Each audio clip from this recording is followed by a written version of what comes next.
Accounting বেশ সোজাসাপটা মনে হতে পারে, কিন্তু এর ভেতরে এমন কিছু প্যাঁচ আছে যা প্রায়ই আমাদের চোখ এড়িয়ে যায়। আর এই প্রশ্নটা দিয়েই শুরু হচ্ছে আমাদের আজকের আলোচনা। তো চলুন গভীরে যাওয়া যাক। অ্যাকাউন্টিংয়ের সবচেয়ে বড় ভুলগুলো কিন্তু সচরাচর ক্যালকুলেশনে হয় না, হয় টাইমিংয়ে।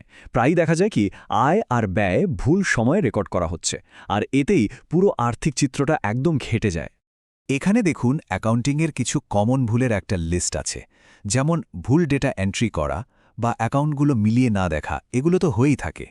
কিন্তু আমরা আজকে ফোকাস করব ৩ নম্বর পয়েন্টের উপর, মানে সমন্বয় দাখিলা উপেক্ষা করা। এই ভুলটা প্রায় আড়ালে থেকে যায়, কিন্তু এর প্রভাবটা বিশাল, কারণ এখানেই সময়ের ব্যাপারটা সবচেয়ে বেশি জড়িয়ে আছে। তাহলে আসল সমস্যাটা কোথায়? সমস্যাটা হলো যখন একটা কাজ, ধরুন কাউকে একটা সার্ভিস দেয়া হলো, আর সেই কাজের জন্য টাকা পয়সার লেনদেন, এই দুটো জিনিস দুটো আলাদা সময়ে হয়। যেমন ধরুন জানুয়ারিতে একটা কাজ করা হলো, কিন্তু সেটার আয় যদি ফেব্রুয়ারির হিসাবে দেখানো হয়, তাহলে তো ম্যানেজার ভাবতেই পারেন যে জানুয়ারিতে ব্যবসা ভালো চলেনি, আর এই ভুল তথ্যের উপর ভিত্তি করে তিনি হয়তো ভুল সিদ্ধান্ত নিয়ে ফেলবেন। এই সামান্য সময়ের গড়মিলই কিন্তু রিপোর্টের মধ্যে বিরাট বিভ্রান্তি তৈরি করে। এই যে সময়ের গড়মিলের কথা বললাম, এটা ঠিক করার জন্যই কিন্তু অ্যাকাউন্টিংয়ে একটা খুব জরুরি নিয়ম বা নীতি আছে। চলুন তো দেখে নেওয়া যাক সেই নীতিটা আসলে কি আর এটা কিভাবে কাজ করে। একদম সত্যি কথা, আমাদের জীবনের মতোই অ্যাকাউন্টিংয়েও টাইমিংটাই আসল। একটা লেনদেন কখন রেকর্ড করা হচ্ছে সেটার উপরই একটা ব্যবসার লাভ ক্ষতির পুরো ছবিটা নির্ভর করে। ভুল সময়ে রেকর্ড করা মানে হলো ব্যবসার পারফরম্যান্স নিয়ে একটা ভুল ধারণা পাওয়া।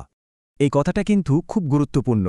ভাবুন তো, একটা ব্যবসা তো বছরের পর বছর ধরে চলে, তাই সেটার ভালো মন্দ বুঝতে হলে পুরো সময়টাকে ছোট ছোট ভাগে, যেমন মাস, ৩ মাস বা ১ বছরে ভাগ করে নিতে হয়।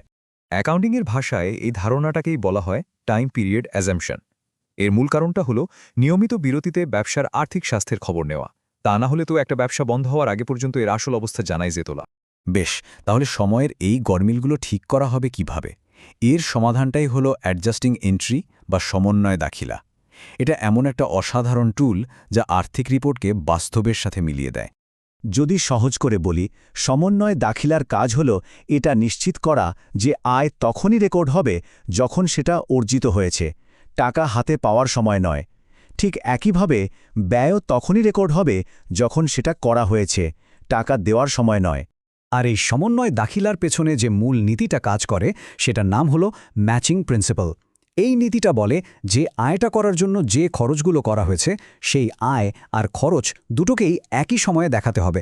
একমাত্র তাহলেই তো একটা ব্যবসার আসল লাভ ক্ষতিটা বোঝা যাবে, তাই না? এখন আমরা সবচেয়ে কমন ৫টা অ্যাডজাস্টমেন্ট বা সমন্বয় নিয়ে কথা বলবো, যা মোটামুটি সব ব্যবসাতেই লাগে। চলুন তাহলে এক এক করে শুরু করা যাক। তো এই ৫টা সমন্বয়কে কিন্তু মূলত দুটো বড় দলে ভাগ করা যায়। একটা হলো অ্যাক্রুয়াল বা বকেয়া, আর আরেকটা হলো ডেফারাল বা অগ্রিম। এই স্লাইডটা দেখলেই ব্যাপারটা পরিষ্কার হয়ে যাবে। অ্যাক্রুয়ালের ক্ষেত্রে সোজা হিসাব, কাজ আগে টাকা পরে, আর ডেফারালের বেলায় ঠিক তার উল্টো, টাকা আগে কাজ পরে। এই দুটো আইডিয়া মাথায় রাখলে পরের ৫টা ধাপ বোঝা কিন্তু একদম সহজ হয়ে যাবে। এই হলো সেই ৫টা সমন্বয় যেগুলো নিয়ে আমরা এখন একটু বিস্তারিতভাবে জানব। এর প্রত্যেকটাই এক একটা বিশেষ ধরনের সময়ের গড়মিলকে ঠিক করে। প্রথমটা হলো বকেয়া আয় বা অ্যাক্রুড রেভিনিউ। এটা একটা অ্যাক্রুয়াল। ভাবুন তো, একটা ব্যবসা ফেব্রুয়ারিতে কোনো কাজ শেষ করে ডেলিভারি দিয়ে দিল, কিন্তু সেটার টাকা পেল মার্চ মাসে। ম্যাচিং প্রিন্সিপাল কি বলে? আয়টা তো ফেব্রুয়ারিতেই হয়েছে, কারণ কাজটা ওই মাসেই করা হয়েছে, তাই টাকা যখনই আসুক আয়টা ফেব্রুয়ারির হিসাবেই দেখাতে হবে। এরপর আসছে বকেয়া ব্যয় বা অ্যাক্রুড এক্সপেন্সেস। এটা বকেয়া আয়ের ঠিক উল্টো, এবং এটাও একটা অ্যাক্রুয়াল। ধরুন কোনো কোম্পানির কর্মীরা ফেব্রুয়ারিতে কাজ করল, কিন্তু তাদের বেতন দেওয়া হলো মার্চে। এক্ষেত্রে বেতনের খরচাটা কিন্তু ফেব্রুয়ারির খরচ হিসেবেই দেখাতে হবে। কেন? কারণ পরিষেবাটা তো ফেব্রুয়ারিতেই নেওয়া হয়েছে। ৩ নম্বরে আছে অগ্রিম আয় বা ডেফার্ড রেভিনিউ, যা একটা ডেফারেল, মানে টাকা আগে কাজ পরে। ধরুন কোনো গ্রাহক মার্চ মাসের একটা কাজের জন্য জানুয়ারিতেই টাকা দিয়ে দিল। এই টাকাটা কিন্তু জানুয়ারিতে আয় হিসেবে দেখানো যাবে না, তখন এটা একটা দায় বা লায়াবিলিটি হিসেবে থাকবে, কারণ কাজটা তো এখনও বাকি। যখন মার্চ মাসে কাজটা শেষ হবে, ঠিক তখনই এটাকে আয় হিসেবে রেকর্ড করা হবে। ৪ নম্বরে আছে অগ্রিম ব্যয় বা প্রিপেইড এক্সপেন্সেস। এটাও একটা ডেফারেল। মনে করুন একটা ব্যবসা ডিসেম্বরে পুরো ১ বছরের জন্য অফিসের ভাড়া দিয়ে দিল, এই বিশাল অঙ্কের টাকাটা কিন্তু শুধু ডিসেম্বর মাসের খরচ হিসেবে দেখানো হবে না, বরং প্রতি মাসে ভাড়ার একটা অংশ খরচ হিসেবে দেখানো হবে, কারণ সম্পদটা ধীরে ধীরে ব্যবহার করা হচ্ছে। আর সবশেষে আসছে অবচয় বা ডিপ্রিসিয়েশন। যখন একটা ব্যবসা কোনো বড় সম্পদ কেনে, যেমন একটা মেশিন বা গাড়ি, তখন সেটার পুরো দামটা একবারে খরচ হিসাবে দেখানো হয় না। এর বদলে ওই সম্পদটা যতদিন ব্যবহার করা যাবে সেই সময়টার উপর ভিত্তি করে প্রতি বছর এর খরচের একটা অংশ দেখানো হয়। এটাই হলো অবচয়।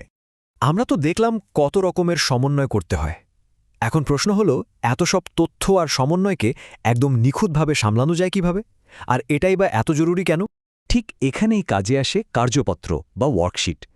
এটা হলো একটা বড়, অনেকগুলো কলমওয়ালা শিট, যা সমস্ত হিসাব আর সমন্বয়কে এক জায়গায় গুছিয়ে রাখতে সাহায্য করে। যদিও এটা বানানো বাধ্যতামূলক নয়, কিন্তু এটা ব্যবহার করলে আর্থিক রিপোর্ট তৈরির কাজটা অনেক সহজ আর নির্ভুল হয়ে যায়। এই ছবিটা কিন্তু বিষয়টা দারুণভাবে দেখাচ্ছে। কার্যপত্রকে একটা টুলের মতো ভাবা যেতে পারে, যা সব জটিল আর এলোমেলো ডেটাকে সাজিয়ে গুছিয়ে আর্থিক নির্ভুলতার লক্ষ্যে পৌঁছাতে সাহায্য করে। এটা অনেকটা